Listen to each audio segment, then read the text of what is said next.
Et notre but, c'est pas de regarder ce qu'on a fait, parce que pour l'instant, on n'a absolument rien fait. Même si vous voyez un local, même si vous voyez des gens qui vous diront qu'il s'est passé des choses extraordinaires, qu'il y a eu des Shabbatotes bourrés à craquer, que les gens étaient dehors à l'extérieur, pour nous, on n'a absolument rien fait. On est juste venu montrer qu'on était là et montrer qu'on était prêt à tout. On s'est jeté à l'eau, réellement. On s'est jeté à l'eau parce qu'on a voulu montrer que ce qui était important pour nous, c'était pas de rentrer dans un budget, mais c'était de répondre à un besoin. Savourer le bonheur d'être vivre en sachant pourquoi et en voyant comment.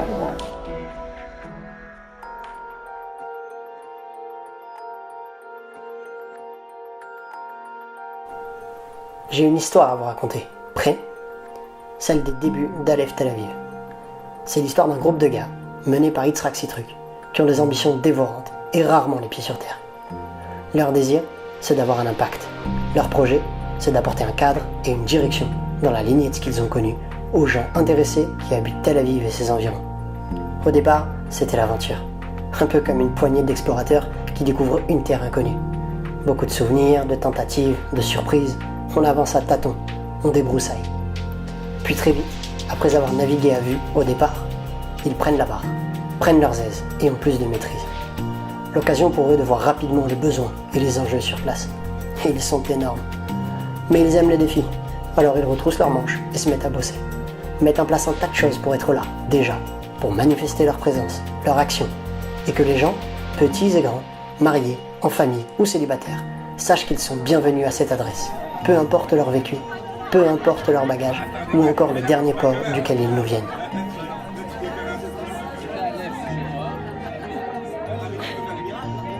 Parce que s'ils sont aujourd'hui autour de la même table, notre table, et avec le sourire de l'être, c'est qu'au fond, nos explorateurs en herbe sont arrivés à bon port, là où peut-être avait-on ne serait-ce qu'un tant soit peu besoin d'eux. Tel Aviv, c'est d'abord une capitale. C'est la plateforme des affaires, de la culture, de la jeunesse et j'en passe. Donc l'enjeu de la conquérir et de faire face à ces challenges inhérents est d'autant plus crucial. Mais y a-t-il meilleur terrain de jeu à l'heure actuelle pour qui les joueurs aiment les challenges et a de l'ambition en Israël et pour le peuple juif? Du coup, c'est ce qu'ils ont fait. Ils ont joué et ont même souvent bien misé. Chaque fête, chaque Shabbat célébré dans ces premiers locaux, s'est joué à guichet fermé. Ils ont même dû régulièrement refuser des gens par manque de moyens et de locaux encore plus grands. Des Shabbats jeunes professionnels ou célibataires ou pour les familles, des kidouches en extérieur dans les boulevards les plus in de Tel Aviv, où même les passants israéliens venaient parfois s'attarder. Des animations de Purim et Hanouka pour les enfants animées par des pros. Des cours évidemment et une présence quasi quotidienne. Une veillée de Shavuot où personnes âgées et jeunes étudiants se sont tous retrouvés à faire ça comble jusqu'à l'eau. Alors oui, j'ai pas de photos, mais vous comprendrez pourquoi. Mais détrompez-vous, le plus gros reste à faire. Et ça, ils l'ont bien compris. On ne va jamais aussi loin que lorsqu'on ne sait pas où l'on va. C'est Christophe Colomb qui dit. Mais on commence à y voir plus clair. Et du coup, pour cette deuxième saison d'Aleph TLV, on a un plan. Et des projets encore plus grands. Il y a 13 à 20 000 Français qui résident à Tel Aviv selon certaines estimations.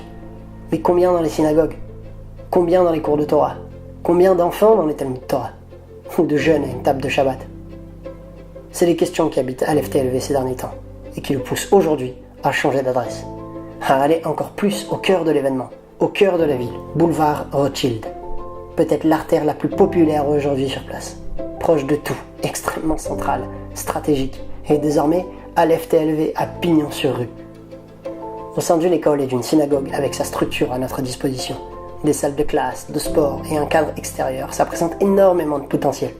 Ça tombe bien, leurs projets sont multiples et leur appétit conquérant toujours plus grand.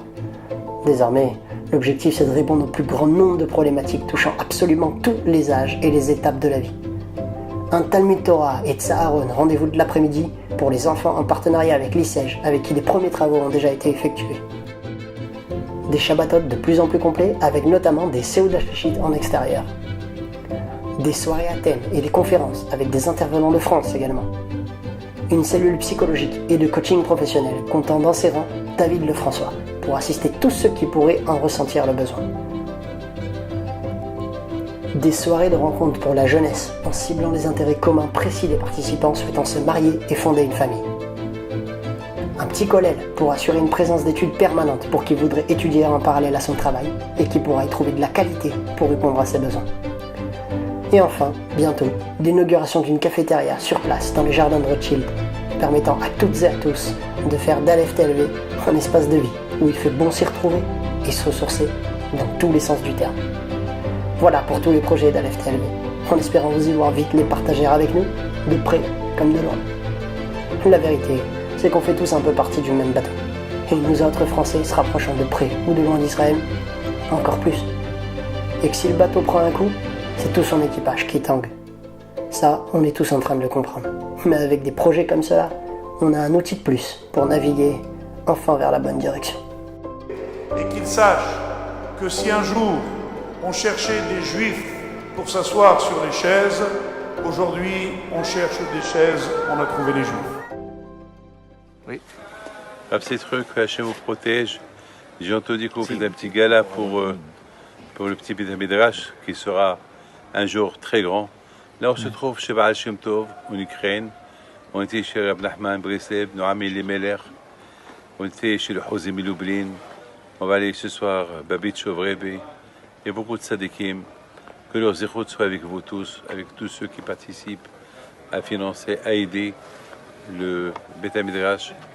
Que le mérite de Rabbi Pito soit avec vous. Amen. Et ça me rappelle le 26 Elul, le jour que votre papa a quitté ce monde. Que le bon Dieu protège et que tout celui qui t'aide, qui vous aide, que le zéchut de Rabbi Pinto soit avec lui. Amen. Voilà, Baal Shem Tov, que son mérite soit avec vos générations. Amen.